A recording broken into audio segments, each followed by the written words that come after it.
Normal chicken curry आपण आपल्या रोजच्या आयुष्यात खातच असतो, पण गरमीमध्ये एवढं झणझणीत खाणं म्हणजे थोडासा तर त्रास होतोच. चला तर आज कोकोनट मिल्क चिकन करी बनवूया, जी खाऊन तुम्हाला एकदम रिफ्रेशिंग वाटेल. सर्वात आधी तेलामध्ये जिरं टाकून घ्यायचं, मग अख्खे मसाले टाकायचे. अख्ख्या मसाल्यांमध्ये स्टार इनिस आणि दालचिनी नक्की टाका, त्याने खूप छान फ्लेवर येतो.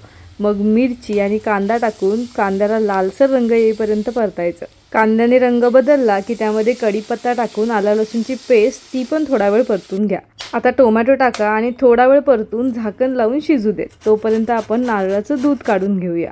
इथे नारळ मी किसून घेतलाय, तुम्ही नारळ खवून घेतलात तरी चालेल. या पॉईंटला मी थोडंसंच पाणी टाकते, पण मिक्सरला लावताना मी थोडं थोडं अजून टाकेन. यामध्ये मी बडीसोप वापरते, त्याने एकदम छान फ्लेवर येतो आणि कढी खूप मस्त लागते. आता दाबून दाबून यामधून सगळं पाणी काढून घ्यायचं आहे आणि जो चोथा राहतो त्याचा नंतर तुम्ही वाटण म्हणूनही वापर करू शकता. टोमॅटो शिजला की मग यामध्ये चिकन टाका आणि फास्ट गॅसवर परता, जोपर्यंत चिकन थोडा कलर बदलत नाही, म्हणजे व्हाईटिश होत नाही.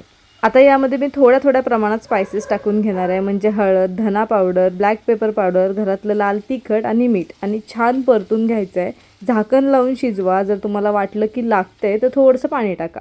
5 ते 7 मिनिटानंतर चेक करा. चिकनला मस्त पाणी सुटतं आणि स्वतःच्या पाण्यामध्ये चिकन शिजतो. आता यामध्ये 1 चमचा गरम मसाला टाका आणि कोकोनट मिल्क टाका. यानंतर एकदा मीठ चेक करा, जास्त कमी वाटलं तर ॲडजस्ट करू शकता. आता तुम्हाला माहितीच आहे की कोथिंबीरीशिवाय आपलं जेवण तर होत नाही. मस्त कापलेली कोथिंबीर टाकायची आणि मीडियम गॅसवर करीला छान कड आणायचा. एक 10 ते 15 मिनिटात चिकन शिजून होतं. मग कन्सिस्टन्सी तुम्ही ॲडजस्ट करा. तुम्हाला थिक हवी आहे की छान पातळ हवं आहे. या पॉईंटला चिकन करीचा वास इतका मस्त येत होता ना की तुम्हाला मी व्हिडिओमध्ये तरी एक्सप्लेन करू शकत नाही. घरी बनवा आणि मगच तुम्ही हे विटनेस करू शकता. ही करी तुम्ही राईस किंवा रोटीसोबत एन्जॉय करू शकता. आता नक्की बनवा आणि मला सांगा कशी झालेली.